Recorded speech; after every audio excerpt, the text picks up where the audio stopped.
Well, if you're still here for the Cessna story, I decided not to tell it in the other video because I thought, I don't know, that had nothing to do with philosophy. But if you're interested, here's the end of the story. And I was flying out to this area, like I said. I snap into a spin. I'm looking at the ground, and I remember thinking, gosh, those guys said it was so counterintuitive. I'm not going to be able to figure this out. I don't know what to do. And all those thoughts went through my head that I mentioned. But then all of a sudden, I started to think, wait, I should at least try to make it out of this, right? So I thought, what would be counterintuitive and yet would make sense? And I'll spare you all the details. But I did a few things. And next thing I know, I popped out of the spin.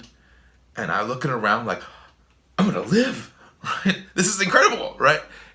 And then I realized I'm in a dive straight at the ground. So I pull back on the yoke as hard as I can. And man, I remember I pulled 4 Gs on a plane you're supposed to pull 1 G, right? If you don't know what a G is, you can look that up, I guess. I don't know. I had the Davis Clarkson's headsets on, right? It got pulled down over my shoulders. My sweat was getting pulled out of my face. The flaps got pushed up by themselves, which is not a good thing.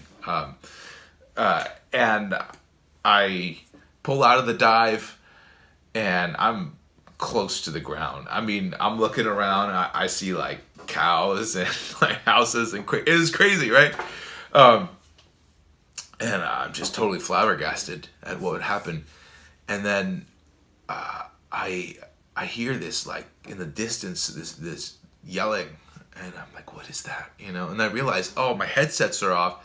I gotta put it back on, and the ground controller is yelling at me because I wasn't supposed to do that kind of stuff.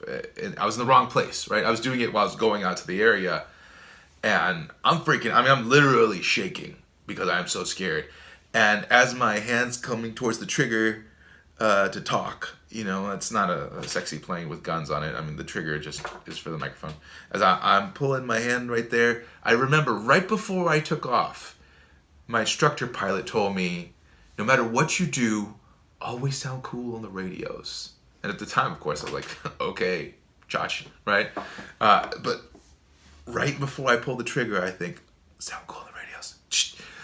Roger, 67 Hotel. Roger, sorry about that. And I swear to you, this guy's like, okay, no problem.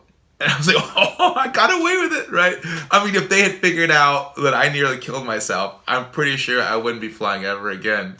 But yeah, it was crazy. I spent the rest of the time just in my little area, just going back and forth. And every time I felt a little bump, just making sure everything was okay. You can bet that I figured out how to get out of a spin after that. Oh, and I guess maybe it has a little to do with philosophy. People used to tell me, fake it till you make it. Don't act like you don't know what you're doing, even if you don't know what you're doing. Yeah, and that definitely worked for me. So, I mean, I wouldn't fake it while you're flying passenger planes. If you're gonna fake it as a pilot, don't fly me, please. But maybe on one of those 152s, you'll find luck like I did. Anyway, that's my story. See ya.